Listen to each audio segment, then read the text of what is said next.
Olá pessoal, e é dessa forma então que se faz para habilitar a função de duplo clique na tecla lateral no Samsung A55.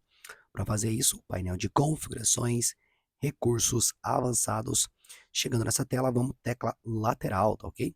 E aqui tem a opção de pressionar duas vezes. Então, se você quer, pessoal, habilite essa opção aqui e você pode fazer algumas alterações. Ó. Você pode deixar como início rápido da câmera, então você clica duas vezes aqui na tecla lateral, ele vai iniciar a câmera. Aqui tem a parte para Samsung Wallet, tá ok? Então, se você quiser usar aí o Samsung Wallet, ou aqui, no caso, você pode abrir um aplicativo, você pode clicar aqui, ó, e abrir o aplicativo favorito, tá ok? Então, vamos dizer um exemplo, ó, vou colocar aqui no Samsung Wallet, tá ok? E agora eu dou um duplo clique aqui na tecla lateral, ó, e ele vai abrir o Samsung Wallet, tá ok? Bom, pessoal, então pelo vídeo de hoje, então é isso. Espero que esse vídeo aí tenha te ajudado de alguma forma. Não se esqueça de curtir, se inscrever e até a próxima. Tchau, tchau.